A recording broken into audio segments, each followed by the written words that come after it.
Success కావడానికి నాతోటి ప్రయాణం చేసిన నా మాల జాతి లీడర్లు నంద్యాల జిల్లాలో ఉన్నటువంటి నందికొట్కూరు, ఆత్మకూరు, ఆర్లగడ్డ, పనగానిపల్లె, తర్వాత డోరు, కోడుమూరు, మంత్రాలయము, ఆలూరు, ఆస్పరి, ఆదోని, కర్నూలు టౌను, మరి ఇంతటి ఒక ప్రణాళికతో మాల లీడర్లందరూ సపోర్ట్ సహకారాలతో ఈ మీటింగ్ను సక్సెస్ చేయడానికి ఈ అందరి కృషి. ఈరోజు ఈ కర్నూలులో మీటింగ్ పెట్టడానికి ఒకే ఒక అంశం, మాలలు వర్గీకరణ జరిగితే ఈ రాష్ట్రంలో నష్టపోయేది ముందుగా రాయలసీమ వాసులే. ఎందుకంటే జన సమీకరణలో మాలల్ని ఇండియన్ హిందూ మాలగా కాకుండా కుట్రపూరితంగా సచివాలయాల్లో ఇండియన్ హిందూ క్రిస్టియన్గా పెట్టి మాల జనాభాను తగ్గించి మన సోదరుల జనాభాను పెంచి ఈ రిజర్వేషన్లో మనల్ని నష్టపుచ్చేలా చేస్తున్నటువంటి ఈ ప్రభుత్వాలకు మనం బుద్ధి చెప్పాలి. మన పోరాటం వ్యక్తుల మీద కాదు, మన పోరాటం కేవలం మాలల్ని అణగదొక్కాలి, మాలల్ని రిజర్వేషన్ లేకుండా చేయాలి, మాలల పిల్లలు చదవకూడదు, మాలలు ఆర్థికంగా ఎదగకూడదు అని ఒక కంకణం కట్టుకున్న ఆ వ్యక్తుల ప్రభుత్వాల మీదనే మన పోరాటం. కానీ మన పోరాటం ఎప్పుడు వ్యక్తుల మీద కాదు. ఆనాడు ఈ జిల్లాకు ఒక ప్రత్యేకత ఉంది.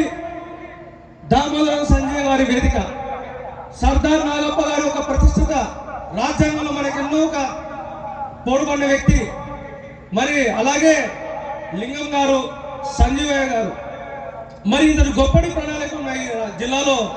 ఒక ముందుకేసాం, చాలా మంది మనల్ని డిగ్రేడ్ చేశారు, కానీ మేము ఒకటే చెప్పాం, ఒక అడుగుతో 100 అడుగులు ప్రయాణం చేస్తాయి. ఆ 100 అడుగులే రోజు వర్గీకరణకు 10 లక్షలతో ప్రయాణం ఈ రాష్ట్రంలో చేస్తారు. అంతేగాని వస్తారా రారా సభ సక్సెస్ అవుతుందా ఏందండి ఇది లీడర్లు. నన్ను ఒక వ్యక్తి ఒక మాట అన్నాడు ఫోన్లో, హూ ఆర్ యు అని. అసలు నేను అడుగుతున్నా, నేను ఈ సభను పెట్టడానికి మాల లీడర్లను, మాల కులస్తులను అడిగిన, నేను డబ్బులు నన్ను అడగలేదు, నేను మాల లీడర్లను అడిగాను. మీ సపోర్ట్ చేయండి, మీరు సహకరించండి, ఈ సభను నడుపుదాం.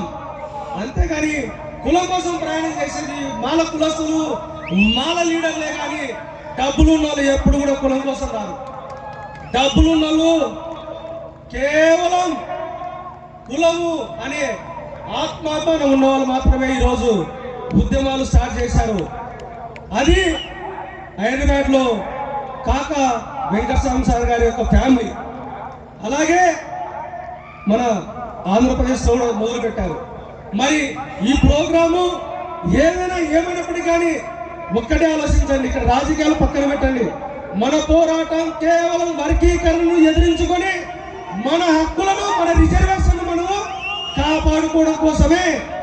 నీకు రిజర్వేషన్ నష్టం జరిగితే ఏ లీడర్ రాడు, నేను కూడా రాను. కానీ నీ నష్టాన్ని నువ్వే ఎత్తుకోవాలంటే నీవు ఈ మాల వర్గీకరణ అంశాన్ని భుజాన వేసుకొని సిద్ధంగా ఉండాలని చెప్పేసి కోరుకుంటున్నాను. మరి ఇంతటి సభలో మాట్లాడించే అవకాశం కల్పించిన నా మాల లీడర్లందరికీ హృదయపూర్వక ధన్యవాదాలు. ఎందుకంటే ఒకటే చేస్తున్నాను, నేనేం మీ మాదిరి డబ్బులు ఉన్నాను కాదు, నేను ఒక సామాన్యుడిని.